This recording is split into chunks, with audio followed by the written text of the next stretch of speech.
Let us continue our interaction with Mr. Navroz Contractor as he discusses with students and fields their questions on photography and photojournalism.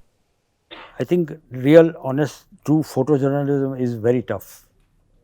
And with that, to be able to change somebody's life is like really very tough. And I want to give you an example that there was an American photographer called Eugene Smith. Please write his name because you all have to go on the, you've seen his pictures.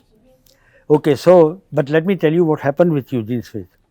As a young photographer, he was photographing all in black and white, very powerful man, very eccentric fellow and everything like that, you know.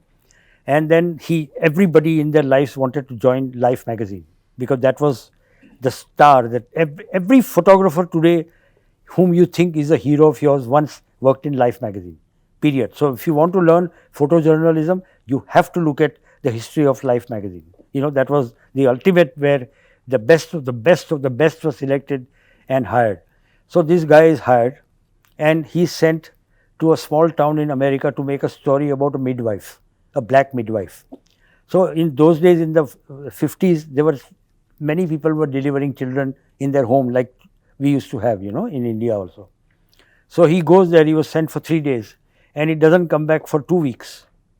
And then he's taking pictures. He got totally involved with this black woman that, you know, I'm taking pictures of what she's doing and how she's behaving with people and all that. Then 4th week happened and the editor said that, boss, if you don't come back, you're fired. And over there, you're fired. It's like the American system is you hire and you fire. So he was fired, you know.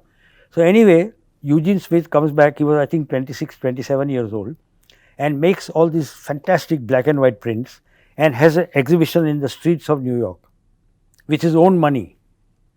And the photographs created such a big stir that that lady, the attention went on that black woman and she got money from big foundations to make a maternity hospital, and her not only her life but around her entire life. And Eugene Smith is the only photographer in the world whose pictures have changed the lives of the people he has photographed.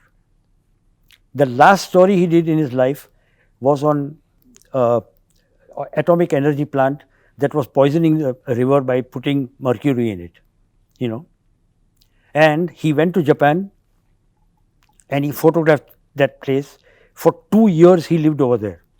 And he took fantastic photos. I mean, you have to look at his pictures to believe it that, and they are art, man. They are not just, you know, I mean, you can take every picture and frame it up in your house and you can say, wow, absolutely like that he was. Very mad fellow and all that thing. So what happened is that nobody was touching. Atomic energy is a very no thing in the world. Everybody wants it, you know. Nobody was touching his thing. So he came back to America after 2 years and he had an exhibition and that factory was closed.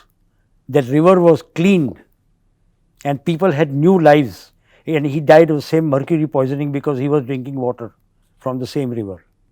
So there are examples like that also. And according to me, he is my ultimate guru. When I had a scholarship to go to America to study photography, still photography, and I had to get a guide, so I wrote to him and he said, I don't want any students. He didn't have any students. So in one line I was rejected. So I was also adamant, I didn't go. I didn't find another person. So his work is very good. And now recently the person who has been influencing a lot is Salgado, Sebastião Salgado's work. You know, now he stopped photography. You know that now what he is doing is that he is only planting trees because he feels that that is the only way. His father left him a big estate in Brazil where everything was in ruins, and you know, so he and his wife has just started planting trees, and I think he has planted some 10,000-15,000 trees and changed the microclimate and all that.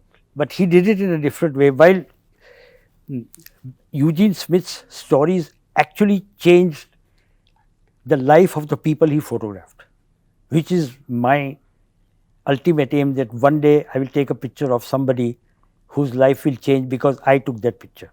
I have not achieved it so far, or I don't know, maybe somebody has, but I would like to do that, and I'm still struggling with that.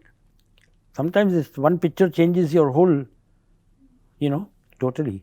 You know that Afghan girl whose nose was cut off? That is Steve McCurry's picture on National Geographic.